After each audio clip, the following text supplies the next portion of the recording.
I'm going to call to order Woodstock's Planning and Zoning Commission. This is our monthly business meeting, even though it's not the third Thursday of the month.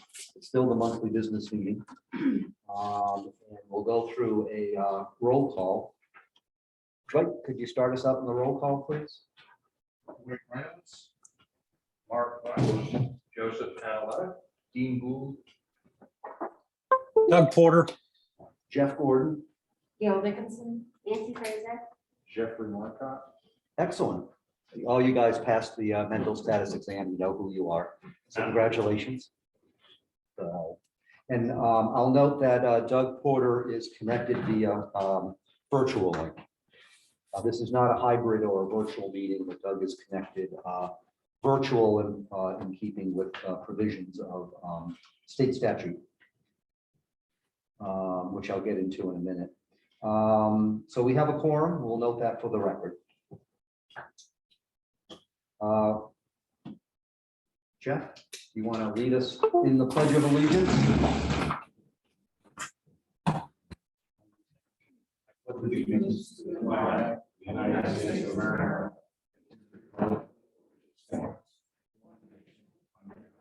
Indivisible, with liberty and justice for all. Thank you. Rules and guidelines. I think we already know all about our meeting rules and guidelines. This is an in-person meeting.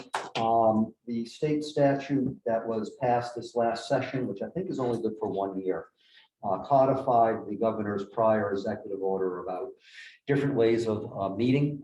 And so I'll just note for the record that Doug Porter had asked if he could attend via virtual link, which commissioner is allowed to do. If one wishes, I talked with Attorney Roberts to make certain we were doing everything via the legal process as spelled out in the state statute. If we were to have a quorum or more of commissioners who wanted to meet via virtual link, then the meeting has to be converted into a hybrid or a virtual meeting. If it's less than a quorum, that would be fine. We're otherwise still right now meeting in person and still following the revisions that Town Hall has. Town Hall is asking everybody to mask when they're in the building, and so we were able to set up the link. In first state law, Doug is participating. I just wanted to note it for the record as far as logistically how that's working. So we have, I believe, designation of alternates. We need one.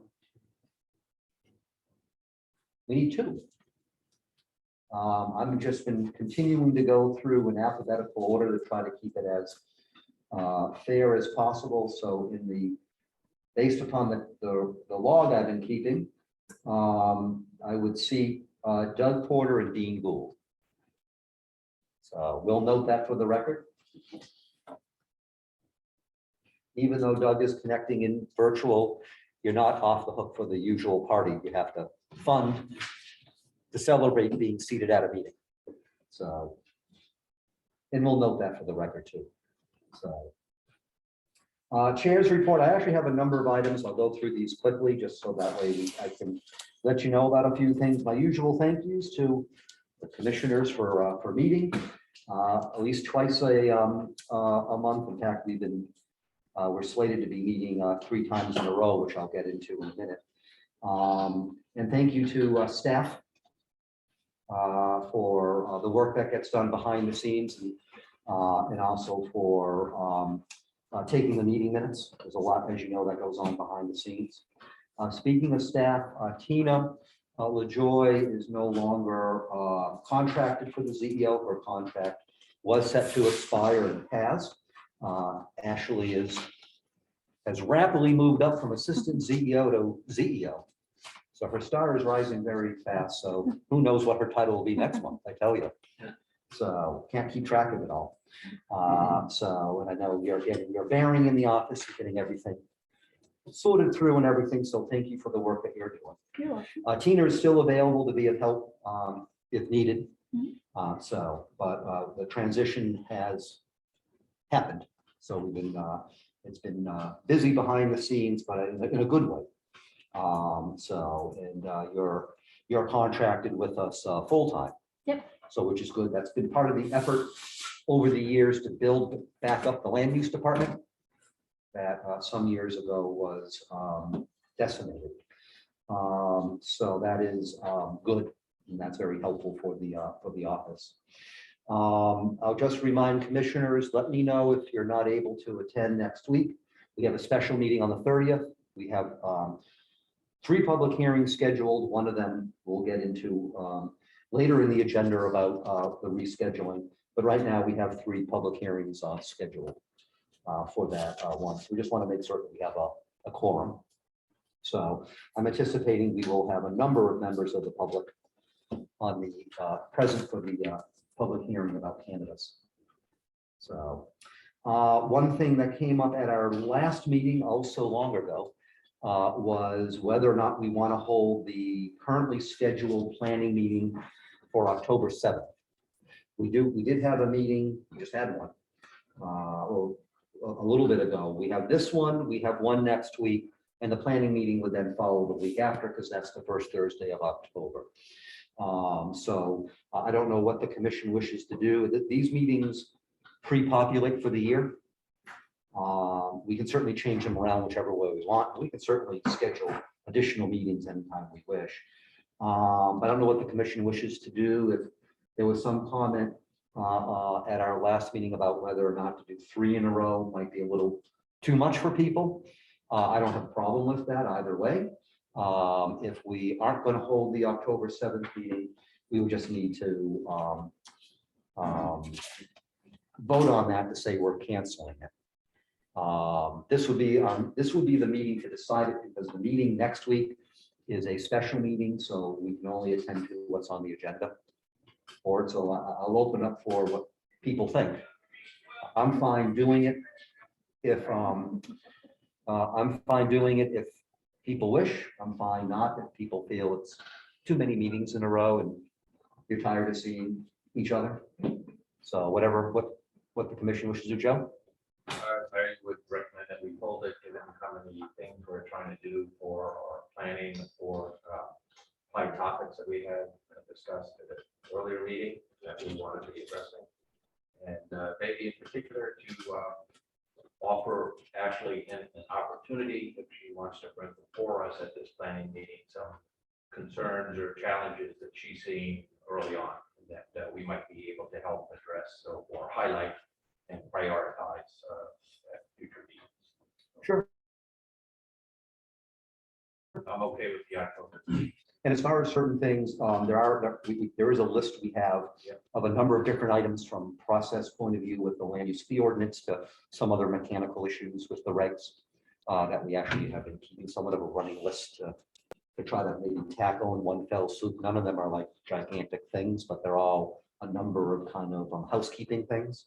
So we can certainly see, I know I've been keeping notes from things that Delia has mentioned to us and Tina has, and certainly as Ashley has been looking at things, we can see where we stand and try to put together, some of that list so we can all see it and see where we are. So we can put that on for as one of the items to discuss for October 7th. Sure.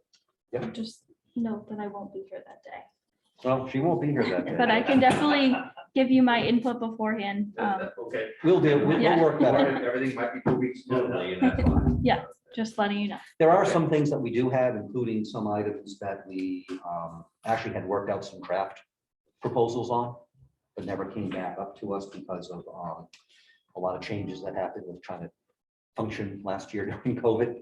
So we actually do have some of those things that we actually had seen before several years ago, but we haven't looked at again. So I'll talk with you and we can see about trying to put some things together that I know that when I had met with Tina, you and Delia not that long ago, we had talked about some of the items, but we can see what further things you have. Yeah. And everybody else okay with keeping the October 7th? Okay, that's fine. We have it on the thing. Also, for just from a housekeeping point of view, we actually may have some of this be able to show you for the October 7th meeting. I mentioned this prior. Been working with Delia and Ashley on some internal checklists from that. These aren't things in the regulations. These are internal checklists for how we're handling, say, public hearings and stuff. So as far as to keep track of all the different moving parts and getting it all done. But some of it also is some checklists that may well be helpful for applicants to see, especially, hey, you're going to pull a special permit. Here are all these items that, you are required. And then, by the way, here are some that might be. I usually print huge sections of the regs to use as my own checklist to go through the meetings. I know we had talked about in the office setting to see about some checklists, and any of those checklists that would be helpful for commissioners to see, we'll bring them up. And whatever. These aren't things that are in the regulations. These are just kind of working documents, so to speak. They don't need commission approval. But if in the past, whenever we worked on things like that, anything that we felt would be helpful for commissioners, we've always shared it. So stay tuned for that item. The other item is that the town has signed on to be a participant in Sustainable Connecticut. I had a lengthy meeting with Crystal, to point people for it for the town. And in fact, a lot of items that would be within our jurisdiction to help the town qualify for meeting certain things for Sustainable Connecticut, we've actually already done or are working on. So we've actually shows once again how proactive and thoughtful we've been in a lot of the work that we do. And there are things that we continue to are working on and looking at that would dovetail with what some other agencies in town would look at as well for Sustainable Connecticut. The checklist for Sustainable Connecticut is a massive, I don't know if I have it. It's a big checklist. You don't have to meet everything. This is just part of what it is. But if the town wants to meet certain levels and be recognized and whatever, you do have to accrue a certain number of points. Different items give you certain points. So planning and zoning has already helped the town get a number of points. So, but if anyone is interested in the details of it, the best would be to go to the website. And they actually have huge numbers of documents and other things there. The town is participating in it. It's been an initiative for the Board of Selectmen, and Jay Swan is as first selectman is involved. So just want to raise it because things that we do that would help the town with their Sustainable Connecticut project will be noted and will be kept track of in that regard. The other thing that one other thing is about meeting packets. We've had this discussion every now and then. I think it's like every other year we have this discussion about how we want to handle meeting packets. Right now, the meeting packets are printed and then mailed. It is an expense for the town. On the other hand, this is a functioning town agency that's very active, so there is things that do need to be done. I don't know what commissioners wish to do as far as if you wish to get documents by email. Of course, all documents that we're going to be showing are all up here. We'll show on the screen. One of the things that I've asked to get back to is when we were meeting virtual, all the documents were up on the website. You can click them and whatever. I've asked for those to be happening now each month. So that way all the documents are there and people can access it and stuff like that. So I've spoken with some folks here at Town Hall and with Ashley, and we can see about doing that again to make certain for all the documents. But one of the things is printed versus getting it by email.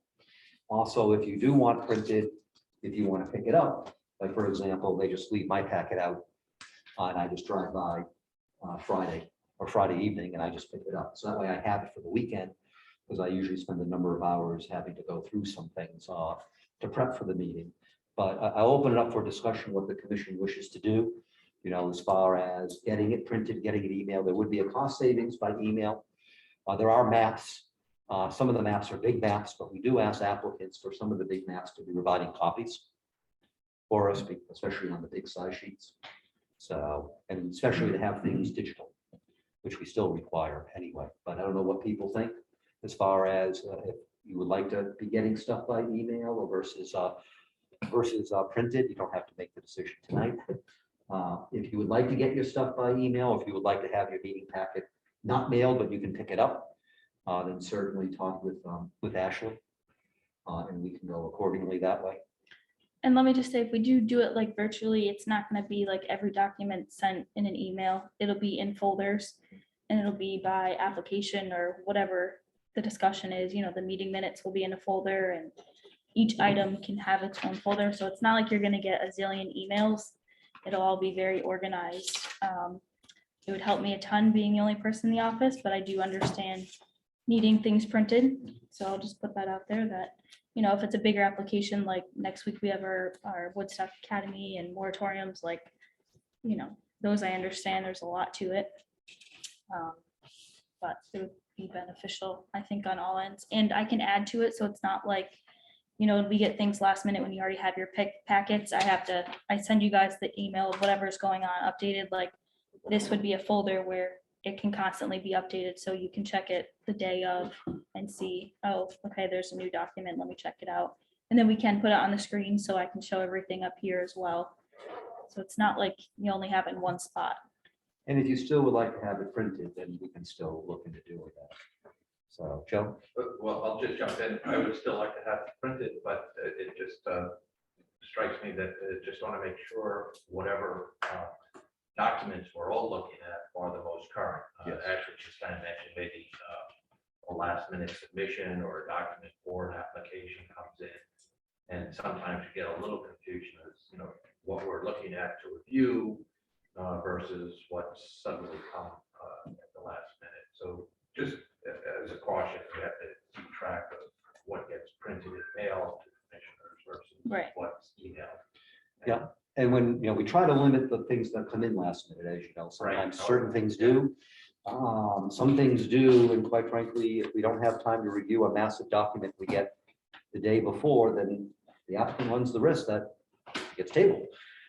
We've done that before. This, we can't rush through some of these documents, but we do try to keep track whenever I say the okay for a last minute document, like we get an NVDH approval the day before a meeting, we always try to make certain we send it out, and we can always have printed copies and we can show them up on the screen. But if you would like to get something emailed, and let Ashley know as far as your packets.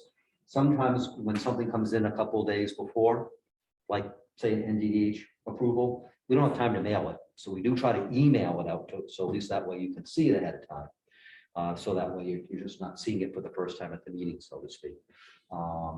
If you still want it printed, then let Ashley know if you want it mailed versus just pick it up.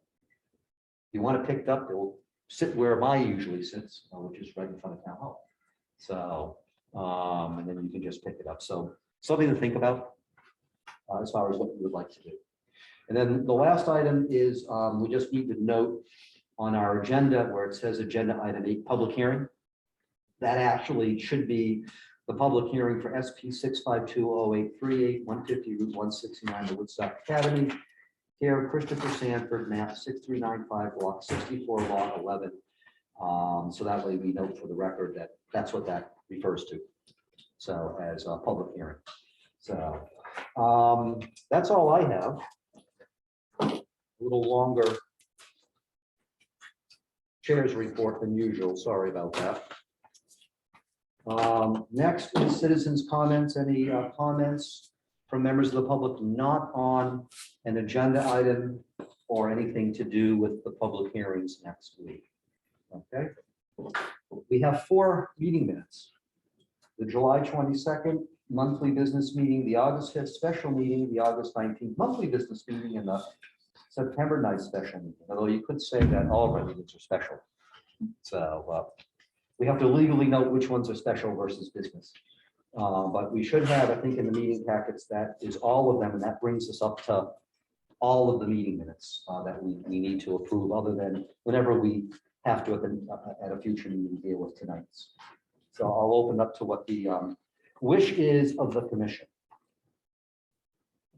Second, on the minutes, say the special meeting. Was it a monthly business meeting? Let me see. So this says it cannot be business meeting. The minutes just themselves, so 22nd was. Thursday, July 22nd. See which one that was. Yes, that was a special meeting. So we'll note that for the record. That's a special meeting, correct. That was a special meeting. And the minutes are very brief, as they should be for that meeting. Yes. What does the commission wish to do, Joe? Well, I just have a comment for the August 19th, but I'm okay to make a motion to approve the July 22nd, the August 5th, and September 9th minutes So you'll, as presented. but not yet approve the 19th. Correct. Have that separate. Okay.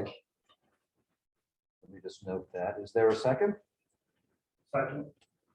Who was that? Was that you? Oh, okay. So motion by Adaletta, seconded by Blackmer to approve the meeting minutes of July 22nd, August 5th, and September 9th. Right, Joe? Correct. Okay.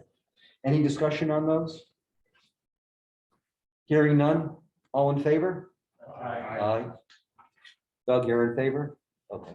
Anybody opposed? Anybody abstaining? I need to abstain just on the September 9th, please. Would have to be abstaining on the entire motion, Uh, which you can do. You can still vote on a meeting minutes that you didn't attend. That's actually allowed by Robert's rules. Okay, Whatever you wish to do. I'll still vote then. Okay. Voting. I'm going Yes. aye, yes. All right, let me just mark this down for the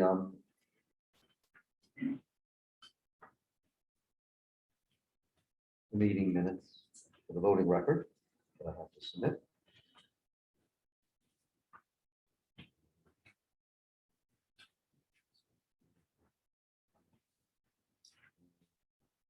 Well, that so passes without objection. That takes us magically to the August 19th. Is there a motion to do something with that? With modification, Sure. If you wanted, why don't you, or just do it under discussion. yeah, and we'll note that your motion includes whatever modification you bring up. So is there a second? Okay. Motion by Adaletta, seconded by Dickinson to approve the meeting minutes of October 19th with modifications we shall hear. Okay. It's just a minor clarification on page 5 of the August 19th minutes. In the text that's in bold, which is the motion by Jay Marcotte, second by Gail Nicholson. I would like to add under the asterisk paragraph starting main motion as amended twice. That's like the third paragraph. This was a good summary paragraph of the main motion and the secondary motions that were made above. But as part of the motion with secondary additions, there's, if you can follow along with the use of acoustic baffles as presented by the applicants. What I'd like to do after that is add the sentence from the second paragraph that starts, the business shall be in a training and boarding kennel with no more than 2 litters allowed per night for 12-month period, Yeah, which was a secondary motion, which was approved. But just to make sure it's clear 20 years from now that the summary of the main motion included those 2 addendums. and on the permit approval, it actually does state that. Okay. You know, that's in the file. So, yeah, so basically what you're saying is where we say the main motion is amended twice, should include shall be a training and boarding kennel with no more than 2 litters allowed for 12-month time period. Correct. Otherwise, everything else on the main motion as amended twice is, you're fine, is fine. Yes. Okay, Well, technically it was amended twice, but it doesn't describe the first of the 2 amendments correctly. So I agree with that. 20 years from now, the minutes should match our, right. and you know, 20 years from now, we'll bring this back up. You never know.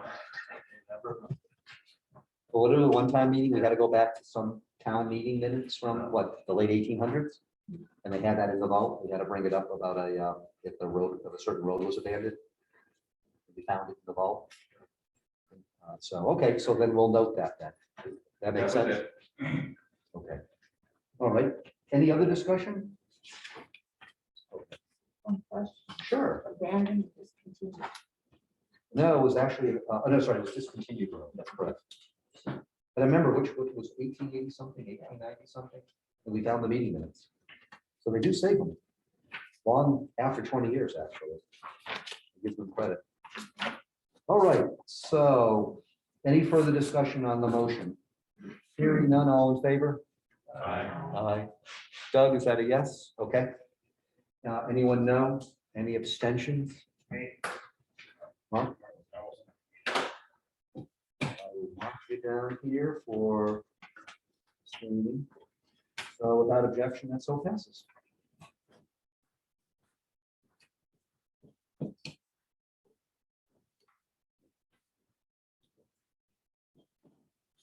All right. That takes us to preliminary discussion. Just so you know, I think the revised agenda did go out, correct? Yeah, I emailed it. Okay. So the prior agenda had listed 3 preliminary discussions, but one of them was taken off. Because it did not need preliminary discussion. So there should be, I don't know which set you have. If you have the set that says preliminary discussion A, B, and C, B is off. The one about change of use, single family to a single family residential, that does not need to be on the before us. So we just have 2 items for preliminary discussion. The first one is agenda item 7A. This is 326 Route 169 potential rental space. I'll open it up first to staff. I don't know. Did you?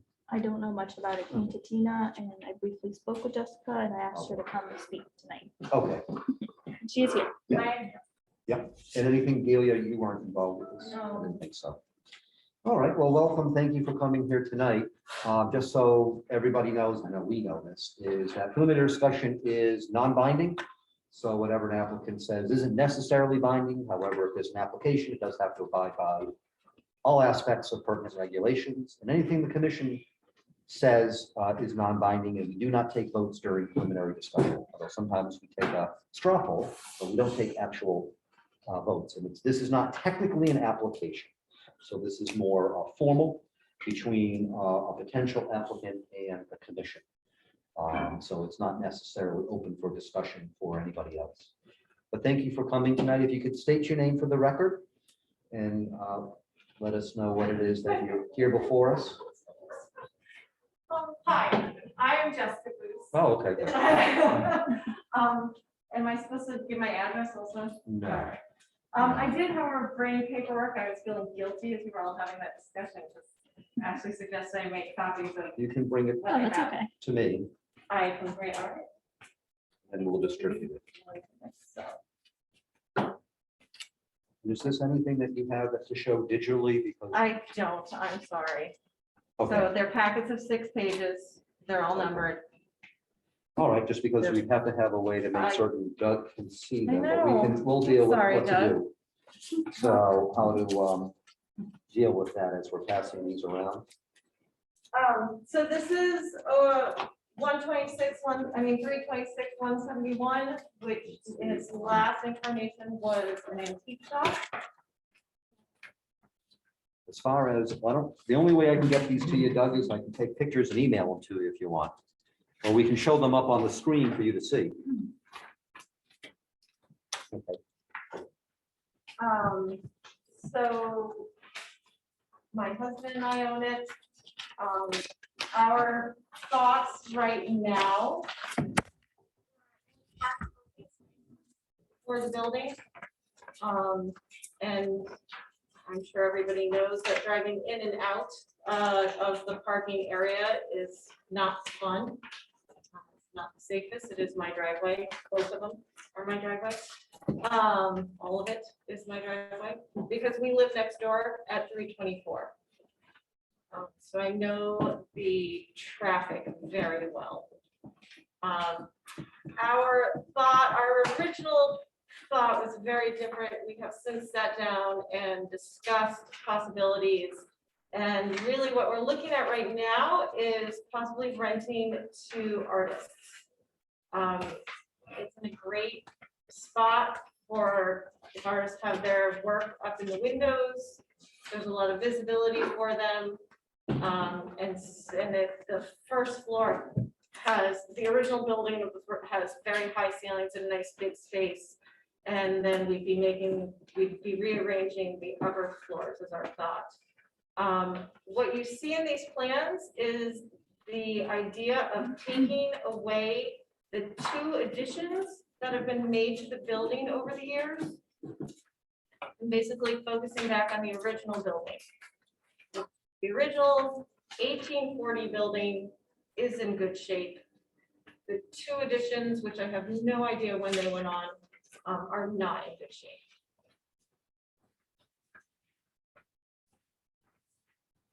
So that is the basics of just where we're at right now. It is a slight change, and and one of the things we discovered is that the state property lines come very close to the front of the building. They actually cross over the front corner of the building. So that front parking area that a lot of town people will park in, I mean, it's one thing that, but would use as a parking space in the past years, that's actually state road. So a detail. No, thank you for bringing it up, because that does matter as far as how one deals with setbacks and things like that. Yes. So one of the things that the architect said he has learned in situations like that is what is now the front door. He doesn't know if it could be considered an egress because it opens onto State Road. You're nodding that is correct. No, we Is that just keep the discussion. Oh, Yeah. Keep the discussion. So that's a concern. So in the plans, you'll see we have exits in the back.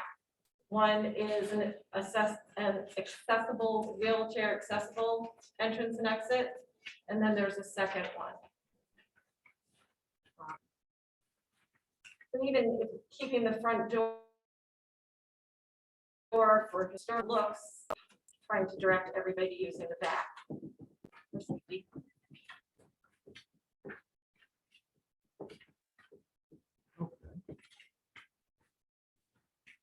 Anything else? That's really where we're at. I guess if you all have questions for me. Well, I have one question is this currently being used for residential purposes, or how is this house listed? So there's nothing residential happening in there whatsoever. No, no. It's listed as a business. Okay. The only reason I ask is if there's anything residential happening and one wants to use it also for commercial, that becomes mixed use. But if it's just commercial, that's different. Right, Just wanted to make so, sure we do.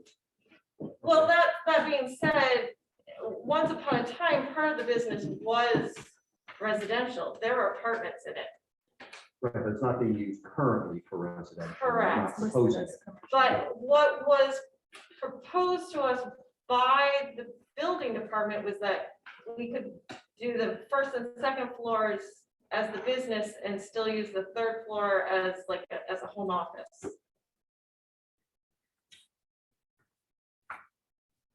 Like as an office or storage space. So But does not residential. storage space count as residential? No, Excellent. no. Good. That's all good. Just check. Only counts if it's part of a home occupation. Okay, so no, that is not on the table at all. We just feel with parking also, that still would be too tight to make it residential. Here we go. When you say home office, you don't mean someone who lives there and have their office. Correct, it's more, like I said, we live next door, my husband uses office in there. Anything from other commissioners? Joe? Just on the front page of the drawing, there are 3 structures. Clearly one's a house. Yeah. Can you identify? what So other 2 are? the one in the foreground, that's my house, that's the blue gray house, that's 324, 171. 169. Oh, I'm sorry, yes, thank you. 169, I should know my own address. Sorry, we Okay. bought it under an address that was listed as 171. Okay. And then the other house is now the charcoal gray house that's behind them. I don't know her address, but it's 169. But it's a resident. That is a resident, yes. Okay. And that house is 2 apartments. The property itself would be current house. So the property has the business spaces and residents on the same property now. Well, no, because technically all 3 are separate properties. Oh, So this has its own square of boundary around it. And then on the deed to our house, which is the one in front of it, in our deed, it states that there are 5 parking spaces designated in our parking lot, our driveway, for this building during business hours. is that, And then the 3rd building, I'm just gonna real quick make a point, the 3rd building has no ownership, no to the parking lot or driveways. this is the building right on the corner with the light? What are you proposing for parking? To keep it as the 5 spots? Yes. And the architect kept that in mind while designing it. Are you going to be proposing any signs? As part of anything commercial? Honestly, I don't know yet. If you were, then just make certain you are aware of the sign regulations for businesses, Right, including lighting of signs. right. So one would also have to keep in mind location of the sign, because the Connecticut DOT may well have their own thoughts about any signs On on that corner. Well, there's 2 state roads, so Right. Connecticut DOT for their sight lines can be sometimes very strict, especially when you're coming to an intersection. So you have to keep that in mind as far as location of signs, that you might also have to see what DOT says, separate from what our regulations say. Good, thank you for that tip. Joe? Could you mention something about an artist, a gallery, or an artist in residence? So our thought is to rent the spaces out to a couple different artists. Part of this, how this came about, is an artist approached us Okay. and asked us, and I was just like, you can't be in that building right now. But it's working space, it's not an artist in residence. Correct, as working space Okay. more than, Living and working. yes, no living. Okay. We will not, we have anyone living there. So it's be more studios than gallery. Yes, although, they can definitely use some of the space. The way he has the main floor right now in this preliminary design, the architect designed it so that the main floor can also be used as a little bit of gallery space. So the thought right now is, potentially 3 artists, they would each have a room to lock their supplies in and such, and to use on the 2nd floor, and then, figure out use on the main floor. Each get a little bit of window space kind of thing, So presumably this building already has some kind of permit to be a business. It was grandfathered. But still, it seems to me this will just be a change of use. Then a zoning permit, not a special permit. I don't know all the details about it, yeah, so. It would seem to me that it may not require a special permit. If one's not looking at mixed use, then right then and there, you don't need a special permit. Whether or not it would need special permit for any particular thing in the regulation could be looked at in more detail, but it would seem to be more like a non-residential zoning permit that comes before us. Of course, it would have to meet all of our regulations and anything applicable, of course, then to fire marshals, public, well, there wouldn't be, well, public health if there's going to be anything that's changing with it, and then, of course, anything building code, but that's separate from us. And you can't make it more non-conforming or what exactly does that mean? So it not, doesn't meet the setback. so non-conforming means Okay. that something was in use, legally in use, before a regulation went into effect. Right. And so it's allowed to be in a sense grandfathered, so it's called non-conforming use. But if you were to make a change to it, you really can't make it more non-conforming. Meaning Right. you can't make it more out of whack to certain degrees. I think it's non-conforming in multiple ways. I don't know how big the property is, but it's probably pretty small. Correct. It's less than 2.5 acres. It's non-conforming for lot size. It's obviously closer to the boundary line than our front setback, so it's non-conforming for that. You can't add anything onto the building to make it closer to the boundary line. Correct. And also it's non-conforming for use, but that's considered, they're all grandfathered because they're existing now. And they were existing when zoning was adopted in 1992. But you can't make your non-conforming use any more non-conforming. And that would certainly be something to go over, right? So that would be something to go over with this, certainly with, say Ashley or wherever, because you do have to be aware, be careful of that. Otherwise, if you're not making a change and it's legally non-conforming, that's different. So it sounds like, because we are making changes, but it sounds like they will help us continue to stay within the non-conforming parameters that are already established, because we are taking away the additions, and yet that's where like the wheelchair ramp will go, and it will take up a much smaller footprint. So it sounds like it should fall. Right, because you could have kept those buildings that are there now. Yes, And so you're taking them away. Yes. Especially if what you're putting is not bigger than what was there. Because they're less non-conforming. Yeah, you can Yes. certainly make it less non-conforming. Just can't make it more non-conforming. Correct. excellent. I think that's pretty clear. I think it's a zoning permit issue and not a special permit, which is in your favor. Good. But I don't know if everybody else feels that way. Joe? I would just make sure the architect or whoever you're working with is paying attention to parking spaces. because Yes. It's going to be very tight in that area. Oh, yeah. We have the requirements for a certain number of parking spaces, depending on how many lots locations you have. No, the parking, sorry, but the parking spaces are basically gonna be on another parcel. Yes, yes, not they on are. this one. Yes. The parking spaces are on the house, my house parcel. Well, you'll have to look at this very closely, actually. We would need then to see the deed, which we can get a copy of, because that does matter about doing something on one property versus over on another property, even if the same owner. The lot lines do actually have a legal designation unless you merge lots together, but it depends, but those things still can be done. I had a question, Joe, what did you mean about parking? Yeah, just to make sure that there are enough parking spaces for however many occupants they expect to have in that main house. Because our zoning regulations don't have a designated number of parking.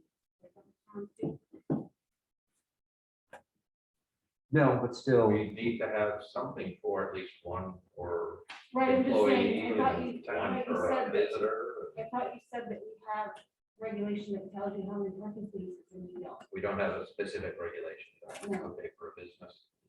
no, however, we do have broader jurisdiction in determining parking spaces Right. based upon public health, public safety, public welfare.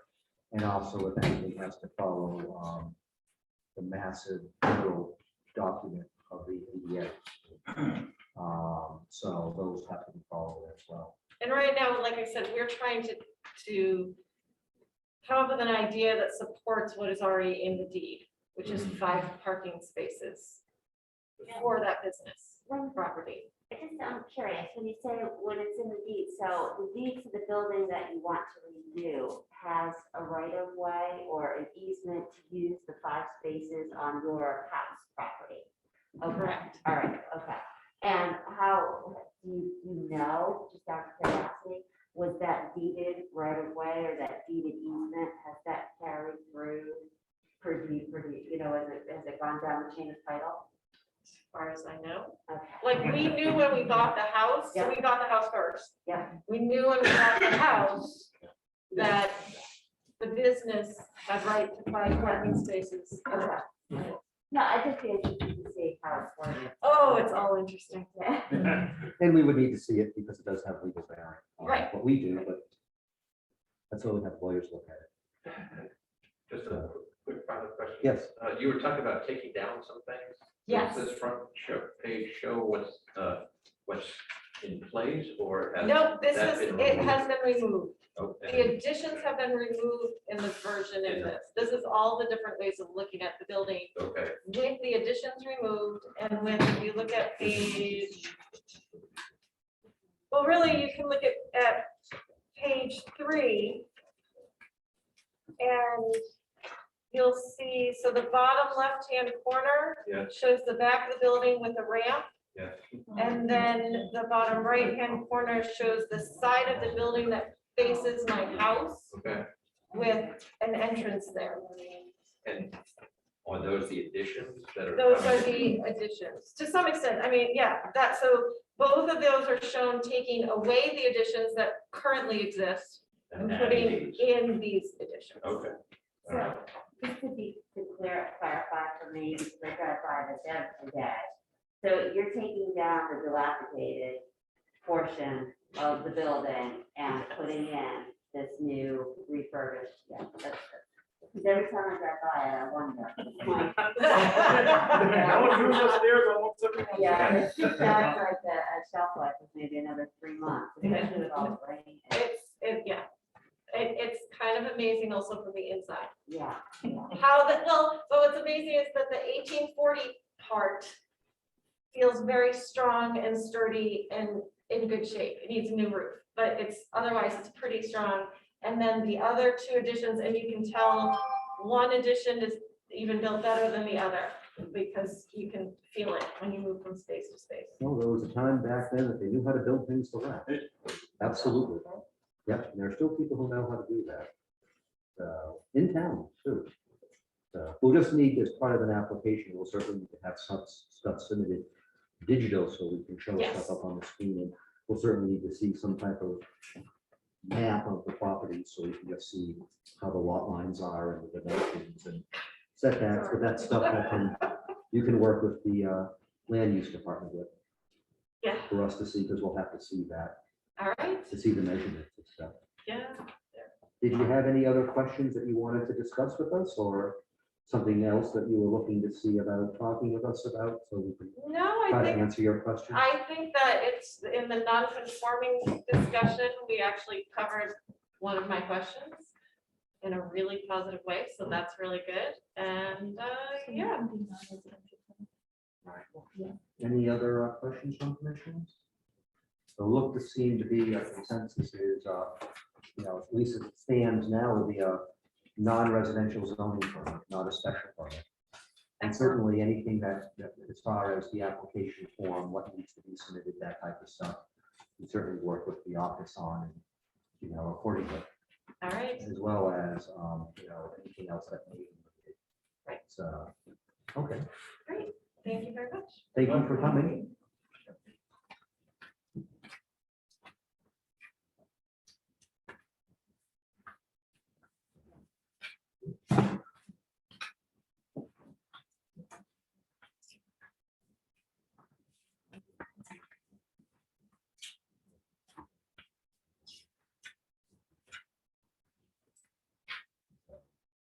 All right, so the next one is another preliminary discussion.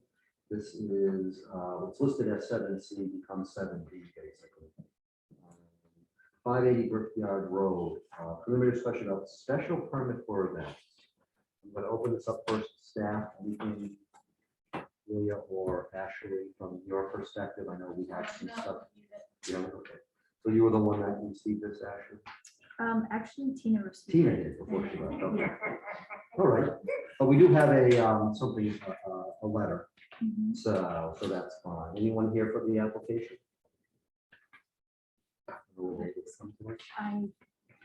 I'll Just stay the one with that Tina had told me they weren't going to be. There was one item she It told me. might have been this one. Okay, so we'll just have to know. The only issues with prelim discussion, if they're not here, we can't have a discussion. Right. That kind of defeats the purpose. So There's no application on it. there is no This application. is the only document. Right, but the problem is to have any type of preliminary discussion usually involves 2 parties. We count as one party. I have conversations with myself all the time. They're the best ones. Who wins? You know, sometimes I tell myself what I want. But you know, you gotta be careful just saying that because both Gail and I, being licensed doctors and can fill out a form to commit you for a certain number of days. So, and they don't run concurrent, they run sequential, right? Yes. Yeah, so, you know, we'll talk with you after the meeting. It's 5 days. Yeah, so it's perfect. 72 hours. And once one expires, we can fill out the form again, so we can keep you there for years. You gotta be careful, you should be nice to us. So, well, I guess we can't really have much of a discussion then. Yeah, I'll have to reach out to them and see. Okay, I have a question for you about this topic. It seems like many years ago, market special height exceeded the limits for buildings. Right, they sought variance and they were turned down, and then I don't believe they did anything else on the special permit direction. but They that's hadn't okay. applied, or they hadn't applied, they actually started and advertised multiple businesses over the years. Yeah. Without permit. But that's a current residence, which is more than 35 feet. How did that get? I wasn't. I know you weren't at the time, it was before you, but As far as I understand it, there was no height limitation on residential properties. At that time? okay. It was only on business properties. Well, one thing we would have to find out is that there has been advertisements in different venues for what seems to be a business that may be running, may not be running. Hopefully it's not a zoo again. I'm not the zoning officer, so I'm not involved in this one. So, although I think there are camels there, but the state of Connecticut allows camels. So, they have a very interesting list of all sorts of animals they allow and interesting don't allow, some of them which I've never even heard of before. But the state has that list. So I guess we can't have a discussion. Okay, so we'll have to notify them. Yeah, So we'll have to deal with this at another meeting then to see exactly what's, well, at least we have the letter here right. as far as to host events at the Chrismark Castle. It sounds like that's what they wish, looking to do, but we don't really know exactly what more they want. So we'll just have to let them know we really can't give any type of feedback without having a discussion. Okay. I do want to compliment the applicant or potential applicant for at least coming before the commission to talk about plans and what they would like to do with the facility. So that it's more of a heads up and they look like they're ready to go through a more formal procedure to start a business there. So, kudos to them. So basically, well, we don't need to table this because this is not an application. So we'll just let them know that they want to be back on the commission meeting. The next one is that third Thursday of October, which is the 21st. Okay, so we'll note that for the record. The next is the public hearing that we did have listed for tonight. I know I did let the commissioners know that we can't hold it tonight because there was a problem with the Norwich Bulletin failing to properly put notice in that was sent with more than enough time to be published. So, and that's been verified that it was sent to them. We'll make certain we don't get some extra charge from them. Because it wasn't filed within the time frame that it's not filed, but published by the newspaper. Has to be 2 notices for special permits for state statute, very specific, somewhat of a narrow time frame. So that there was no choice, but that we can't hold it tonight. That's been verified by town attorney. So that way we made certain everything was legal. The academy does know about it. We can do this for our meeting next week, 30th. Notices can be put, or actually already have been submitted. We can meet the state requirements without a problem. We're already having 2 public hearings that night anyway. So instead of making them wait until sometime much later in October, it's not their fault, it wasn't our fault either. Really, the business before us would be to reschedule the public hearing to September 30th. All the public hearings are listed at 7:45, even though we're doing each one in order. But that's really the business before us to formally vote to reschedule. Because we took a vote to schedule the public hearing, we have to vote to reschedule. That's the business before us. So move.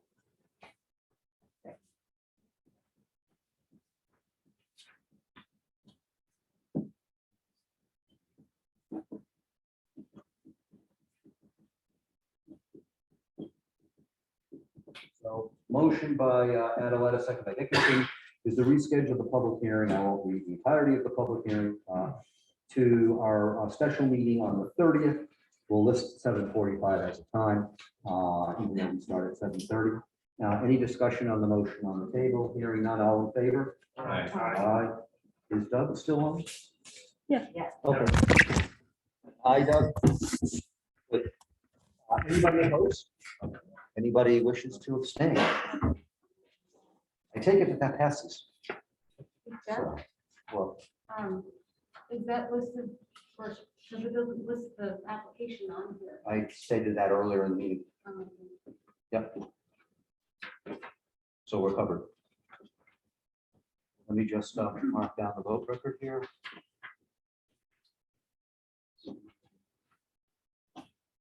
Okay, so that's been officially done.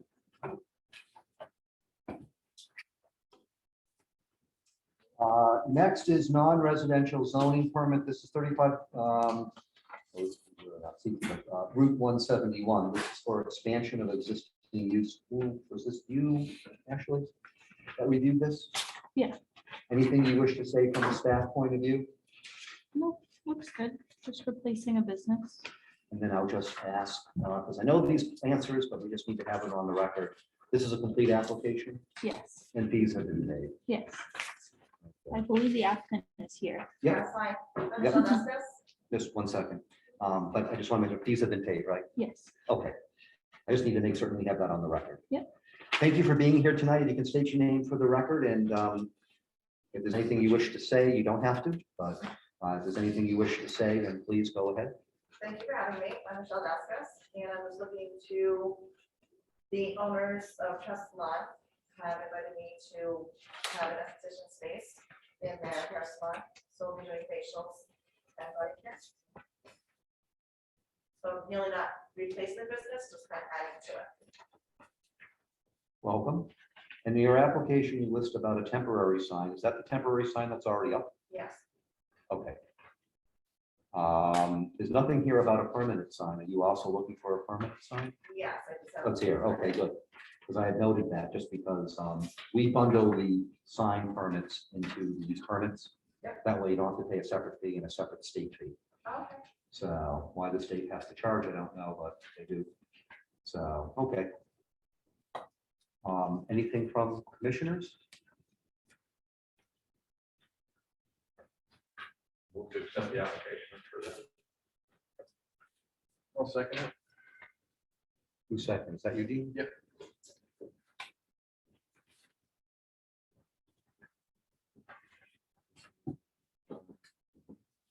Any discussion? I just have one discussion.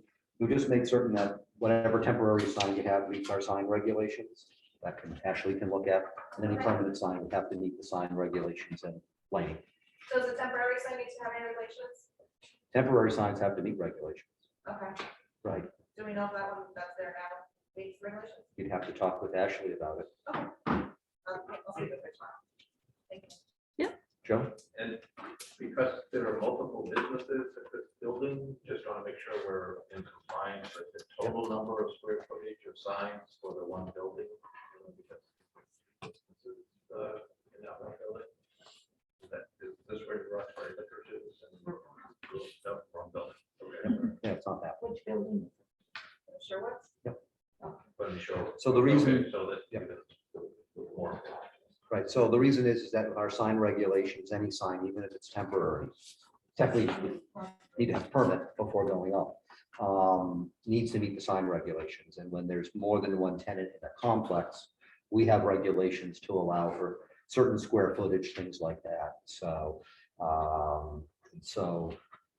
Just, you can just look at that. I mean, Ashley will, talk with you about that, and all of that. So it's easy enough to deal with. The regulations were streamlined some time ago and are a lot easier to understand and to use than they were previous. So it wouldn't be that difficult to see exactly what's allowed, what's not allowed, the lighting, such as we don't allow internally illuminated signs.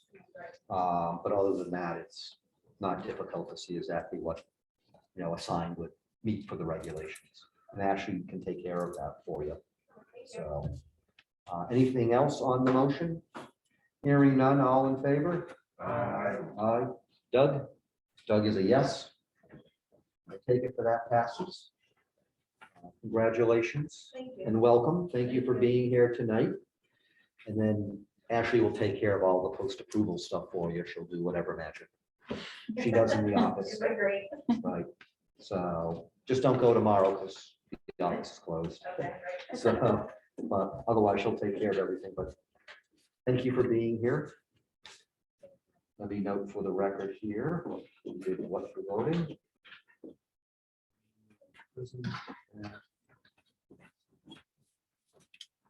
Excellent for that. And of course, I'm assuming part of that was that we can come in and get our Absolutely. style and everything, so we can look good for our meetings. Yeah, Okay. all nice and shiny. Oh, excellent, excellent. So. We don't have any new business, correct? I didn't think so. Unfinished business. This is agenda item 9A. I won't read the whole thing for the record because it's already there. This is one that we have tabled because there was a request for an extension. We have received recently a second request for extension. I don't know if people got copies of that. Yep. So and it's because evidently Connecticut DOT still hasn't given any final approval letter for the proposed driveway entrance, which is something important. So with that said, when I went and looked at the timeline based upon when we received this, the 65 days within which we had to make a decision without an extension, the additional days of extension granted.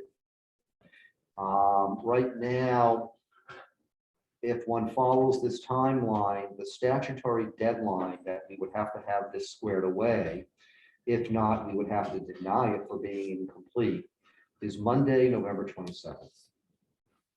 If all the extensions allowed were granted. We have already granted 5 extra days per state statute that we're allowed to do. This would be then some additional time to bring us to the October 21st meeting. And then we'll just have to see how things go with Connecticut DOT. It's out of our hands. It's out of the applicant's hands in a sense. It's really what Connecticut DOT is doing with that. So really the only thing we can do tonight would be a motion to table this to the October 21st meeting. That's the request for the extension. So is there a second? I'll second. Okay. Getting nervous there.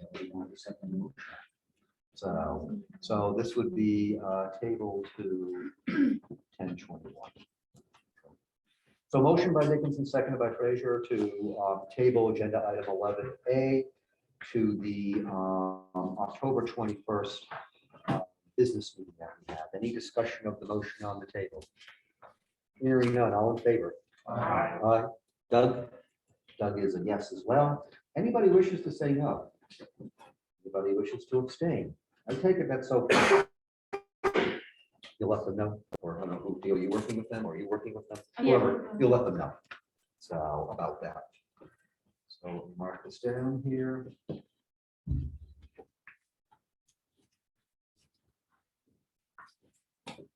All right. The next is CEO reports. There's really nothing for us to say about the office because we've already talked about it. Mhm. So Yeah. I did go pick these up for you Yep. guys today. I was going to put that under. Oh, okay, sorry. And certainly stop by her office because I'm told she's doing a wonderful redecorating job. So Working on it. we have a list of permits. I am getting a new shed. Big shed, yes. And I can surprise my wife with all sorts of toys I can buy. I gotta move stuff out of the basement. Right. I still have stuff to move out of the basement. So all that stuff I'm doing with the National Geographic is opening up space. I still have a whole bunch of stuff to haul out. Right. Yep, that's where we're going to the shed. And also, if, I get on my wife's bad side, I can just go out to the big shed and just spend the night there. So, but it's not a residence. So, but those are the permits, not a lot of them for this time around. No, So, not yet. No. Yep, but sometimes they come in waves. So for that, and anything otherwise with regards to anything enforcement items that you need to discuss with us, or certainly if there are things that are active that you need to still finish up, then, Well, you brought up, and I forget the address now, the house with the sheds. Well, it was brought up about what is happening at, it was brought to my attention about Supreme Sheds in South Woodstock, Right, about what are they doing with regards to, nothing against the business, but there were questions that were asked about, and I related to you, yeah, about what are they doing with regards to building versus just having for display. So I just passed it on to you to let you know. Yeah. So I don't know what they're doing or not doing there. right, So, but it was relayed by several people, so I just tell people that I passed that on. But I think Tina knew about it before she left, okay, was my understanding. But I don't know where that stood when, when she left and what was in her pile. I don't think she had gotten to that item. yeah, So, but I believe it was on her list. right. I haven't reached out yet. I did look to see what was approved, and they are allowed 6 display sheds, or up to, and they only have 3. So, It's because they keep selling the ones they build. It was a Yeah. square footage. So it's basically a manufacturing situation. Yeah, they were, as Mark said, their discussion, tried to give them some flexibility for the Yeah. display shed. Yeah. To go either by a number of sheds or total square footage that they could construct. But to keep it as a retail operation, not a manufacturing. So Right. that's not to build and ship from there. On a similar vein, is I sort of clearly remember when we gave the permit to Rusty Relic, that they were not to have anything displayed outside. The historic district was pretty clear that they didn't want things displayed outside as well. And now it looks like a junkyard over there. I thought we allowed them to put carriages and other things like I that. believe it was agricultural related. or something Yeah. like Yeah. that. I They were don't allowed know. to have displays, but nothing else for sale was to be out there. Yeah, well, now they've got all these. There's a lot of used stuff back between the house and the barn. And then bird houses and all kinds of other things in the front yard. For sale. Although I will make one separate comment, which, for Supreme Sheds, rest of your life, it's good to see businesses Yeah. busy and, Yeah. and seemingly doing well. So, given what's gone on for businesses the past year and a half, so. But all that stuff then would be for the CEO. So if there is any concern or anything like that. So anything else relative to the CEO reports or anything else from your? No. Okay. All right. Budget review and bills, we have our report from the treasurer's office here that are noted. So remember, all the legal items fall under the CEO office, not us. They're kind of combined together. We still have the POCD fund, so we're mindful of that to use at appropriate time. If that were to get too low, so to speak, then we would speak with the Board of Finance about that. Anyone have, I don't have any bills that we have to vote on. The only bill I saw recently was something about some notices that were done, that were bills for last fiscal year, but they came in now. So they were verified to be approved and I signed them. They were just small amounts for notices, but we don't have any big items for us to So we may potentially have some coming up based upon whatever for the design professionals, whenever they review things, we get bigger bills. So those come before the commission. Other than that, correspondence, we had asked about seeing about getting the printed copies of Planning for Agriculture, a guide for Connecticut municipalities, the 2020 edition, and the conservation options for Connecticut farmland. I don't remember which year this one is. Here, looks like it's updated 2020. We had asked to get those copies. So as opposed to printing them, so everyone has copies and they're nice. So thank you. Did the state charge us? Nope. I Hey, just had to go pick them up in Hartford. oh, really? They didn't mail them? They wouldn't mail them to you? They said it would be too expensive. I was thinking they were gonna be bigger than that, but Too expensive. Okay. it's fine. It's not the end of the world. All right, but that's good. We did get the, so, okay, that's, Just a housekeeping question. Yeah. The preliminary discussion that we took off of Liz Myers, the Woodton property, Mhm. will that ever come before us, or do we just decide that can be residential property? that was Or decided. residential property? That So was it won't ever decided. come. No, it wasn't. And we had Rich Roberts involved in reviewing it. Yeah. And it did not need to come to us. I'll always pay. So as far as the preliminary discussion for us to vote upon.